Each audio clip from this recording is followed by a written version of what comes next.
Hey guys, it's Danny, and yeah, what do we have here?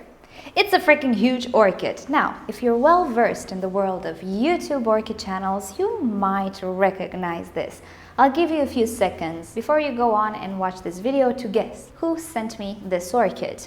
Alrighty, time's up. I just received this from Roger here on YouTube. And you might already know him, most probably you do, but in case you don't, I'll link you down below to his channel. He started to post every single day, almost like me, which is nice. I like these types of channels. Keeps the interest going. So do check him out. He has quite a lot of videos. And as it just so happens, he had this orchid as well. This is a Maxillaria tenuifolia, in case you didn't recognize it.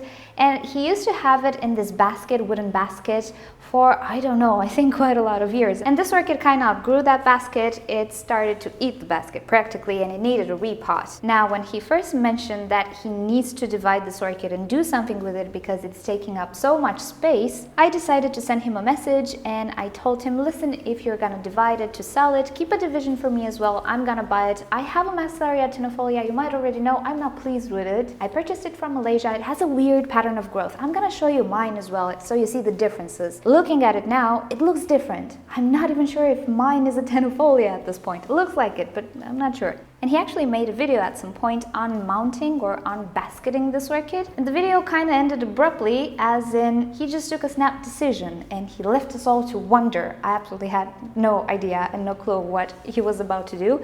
But what do you know, in my P.O. box I found a package, so I open it up. I didn't even see the name on the package. I'm not sure if you wrote the name on the package. I see a bunch of leaves and I think, oh, multiple tiny orchids. And I didn't even unpack it because on top there was the letter. So I opened the letter and I start to read, Dear Danny. And I'm gonna probably show you the letter when I'm gonna do the mail time. It was a beautiful letter. I still didn't know who was it from, and my boyfriend, who was next to me, he looked at the signature and he said, oh, it's from Roger. And of course my boyfriend knows Roger. My boyfriend knows everybody, just because. And it hit me, oopsie, it might be a Maxillaria. So I opened the package and lo and behold, it was the entire beauty. I'm not sure if it's a division or anything. It's humongous. It might just be the whole thing. I think it's the whole thing. And I just flipped.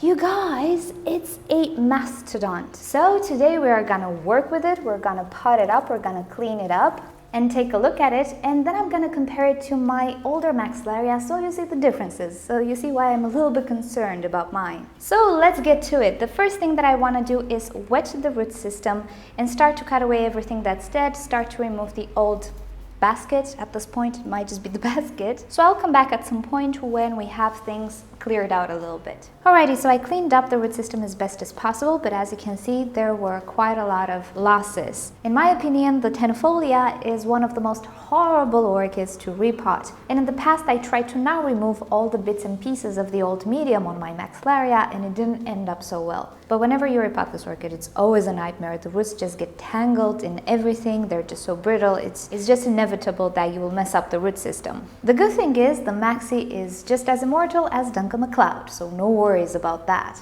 And I think Maria has a video on her Maxillaria when she received it no roots. She made some divisions, split the orchid apart, plucked it in a pot. Lo and behold, after 1 year it blooms, it's full of roots, everything is okay. So this Maxillaria is pretty immortal. Another nice trait about it is that within the sheaths there are roots, and I do have a live root here to show you. Do you see this? It is actually coming from one of the sheaths. Now the roots travel down the sheaths, and at some point they emerge and they go into the medium. Now since this orchid does not have as many roots as I would like in the medium, I will need to spray her from time to time. It's perfectly fine with this type of Maxillaria, particularly because the new growths are already mature or are maturing, so everything is okay. Things are pretty ventilated, so everything is okay. But around this section, not necessarily upwards, but around this section, I will spray from time to time just to get water into these sheaths, because there are quite a lot of roots in these sheaths. So I will keep the orchid hydrated until they manage to reach the soil, and everything should be okay. Okay, so I'm gonna go ahead and pot it up, and then I'll show you my older Maxillaria so you see the differences. And we're done. As you can see, I chose a very big pot for this Maxillaria, but she is a big girl and these orchids tend to produce a lot of roots. Also, with the Maxillaria tenuifolia, there is no chance of overwatering. This orchid actually thrives on water. There is a chance you can suffocate the roots, of course, but that would imply a very compacted medium. And my medium is anything but compacted. I've also used quite a lot of leca in that pot, so I'm not worried there. The longer it sits in moisture, the better for this orchid. Now here you have my older Maxillaria. Let's get you close in.